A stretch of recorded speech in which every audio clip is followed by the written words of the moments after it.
بسم اللہ الرحمن الرحیم۔ حضرت عمر فاروق رضی اللہ تعالیٰ عنہ کی کتاب و سنت کے پیغامات لوگوں کو دین کی طرف راغب کیا۔ حضرت عمر فاروق رضی اللہ تعالیٰ عنہ کی بہت عالی شان اور دین کی خدمت بھی، دین اسلام کی بھی بڑی عالی شان خدمت کی ہے، بہت خدمت کی ہے، بڑے کام کیے ہیں دین اسلام کے لیے حضرت عمر فاروق رضی اللہ تعالیٰ عنہ نے۔ ایک دن حضرت عمر فاروق رضی اللہ عنہ نے کہا کہ آج کچھ نصیحتیں کروں گا، آج کچھ نصیحتیں کرتا ہوں، خاص نصیحتیں کرتا ہوں لوگوں کو۔ آپ نے کہا آج کچھ خاص پیغام دوں گا، خاص پیغام دوں گا، دین کا پیغام لوگوں تک پہنچاؤں گا۔ آج ایک محفل سجے گی جس میں لوگوں کو دین کا پیغام پہنچاؤں گا۔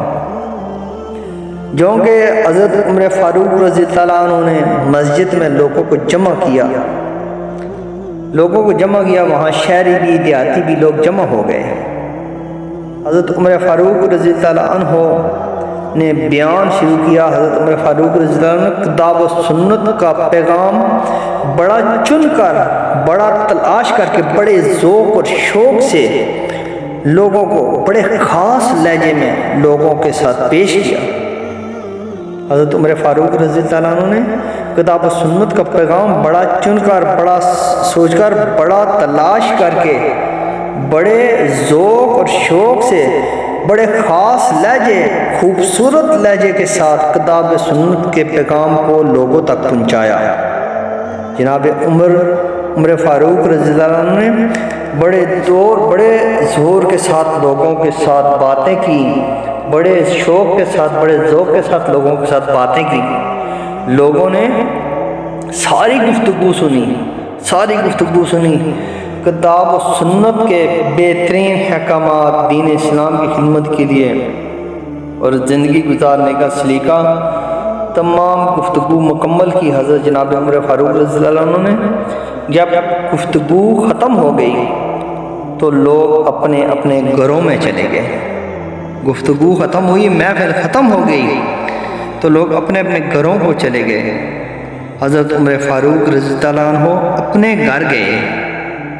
حضرت عمر فاروق رضی اللہ عنہ اپنے گھر گئے، اپنے بچوں سے، اہل خانہ سے فرمانے لگے کہ جو گفتگو جو میں نے مسجد میں بیان کی ہے، سنی ہے؟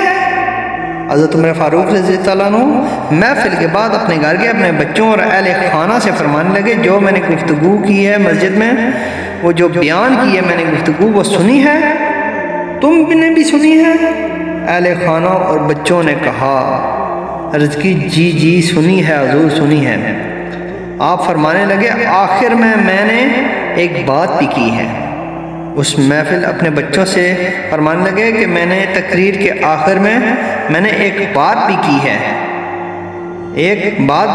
کہا جی ہاں، آپ نے کہا تھا کہ جس نے میری بات پر عمل نہ کیا تو میں سزا بھی دوں گا۔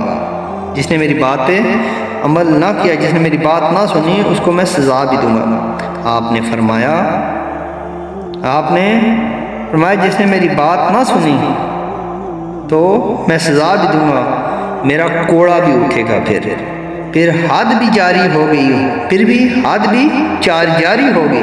جو میں نے کہا اس پہ عمل ہونا چاہیے، جو میں نے حدود اللہ کے درمیان بیان کی ہے، اللہ کی حدود بیان کی ہے، اگر کسی بندے نے اس کو کراس کیا تو سزا بھی ملے گی۔ اور حضور جناب علی، جناب حضرت عمر فاروق رضی اللہ عنہ نے کہا کہ کیا سنی ہے؟ تو فرمانگار والے عرض کرنے لگے جی حضور ہم نے سنا ہے۔ آپ نے فرمایا جو نہ مانے گا اسے بھی سزا ہوگی۔ حضرت عمر فاروق فرمانے لگے اب تم ایک بات اضافی سن لو۔ کار والوں کو عرض کرنے لگے تم لوگ ایک بات اضافی سن لو، وہ جو میں نے جن کو تقریر سنائی ہے وہ اگر نہیں مانیں گے ان کے لیے سزا سنگل ہوگی۔ اللہ اکبر۔ حضرت عمر فاروق رضی اللہ عنہ اپنے گھر والوں، اپنے بچوں سے مخاطب ہو کے فرمانے لگے جو میں نے تقریر مسجد میں کی ہے، وہ جو ان میں سے اگر کوئی تقریر اگر اس پہ عمل نہیں کرتا تو ان کے لیے سزا سنگل ہوگی، اور اگر عمر کے گھر نہیں مانیں گے، اگر عمر کے گھر والے نہیں مانیں گے، اگر عمر کے بچے اس پہ عمل نہیں کریں گے تو سزا ڈبل ہوگی۔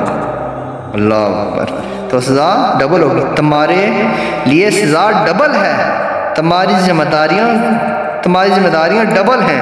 اپنے بچوں سے ارشاد فرمانے لگے تمہاری ذمہ داریاں ڈبل ہیں، تمہیں ڈبل سزا ملے گی۔ اگر کسی کا دینی تعارف ہے یا کوئی بڑے خاندان سے تعلق رکھتا ہے، اگر یا کوئی کسی کو اونچے قبیلے سے تعلق ہے یا کسی بڑی شخصیت سے تعلق ہے تو اس کی سزا بھی جناب عمر فاروق ڈبل بتا رہے ہیں۔ جو صاحب اقتدار ہیں ان کے لیے سزا بھی ڈبل بتا رہے ہیں جناب عمر فاروق رضی اللہ عنہ۔ میرے سننے والوں، دیکھنے والوں، کہ ہمارے اوپر آج ہم اس کا محاسبہ کریں کہ آج دنیا میں جس کو جتنا عہدہ ملا ہوا ہے، جس کو جتنا اختیار رب نے دیا ہوا ہے، اس کے رسول حضرت محمد صلی اللہ علیہ وسلم، رسول پاک سرور کائنات صلی اللہ علیہ وسلم نے جو شریعت کے مطابق جس کو جو دیا ہوا ہے مقام، اس نے کل بروز قیامت حساب بھی اس کو مطابق دینا ہے۔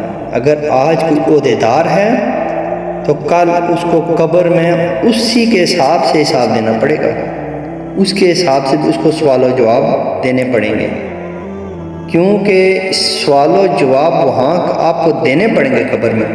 آپ کو دنیا میں جو مقام، جو مرتبہ رب نے دیا ہوا ہے، کسی سیٹ پر بیٹھے ہوئے یا پھر آپ کے ذمہ کوئی کام ہے کسی بندے کا، تو اگر آپ نے نہیں کیا تو پھر آپ اللہ اور اس کے رسول کو مجرم ہے۔ کل قیامت کے جائز کام اگر آپ نے کسی کا روکا ہوا ہے یا کچھ ایسا ہوا ہے تو پھر یاد رکھیے گا قبر میں ادھر یہاں پہ اگر وہ وزیر ہے یا کوئی مشیر ہے یا پھر کوئی اعلیٰ قوم یا پھر کوئی جس طرح بڑے بڑے آفیسر ہیں، اس طرح اگر کوئی بھی جو نوکری کرنے والے پیشہ یا پھر کوئی جس طرح کسی جگہ کوئی آفیسر ہے اس طرح کی کوئی ڈیوٹی کرنے والے لوگ ہیں، یا پھر ہم اپنا محاسبہ کریں کہ ہمارے پڑوسی کا جس طرح ہمارے اوپر حقوق ہیں، پڑوسی ہمارا مسلم ہے یا غیر مسلم ہے، اگر بھوکا سویا تو حساب ہمیں دینا ہے۔ اسی طرح ہر جو منصب والا ہے، جو سیٹ والا، جو عہدے والا، اس کے عہدے کے مطابق اس کو سزا ملے گی۔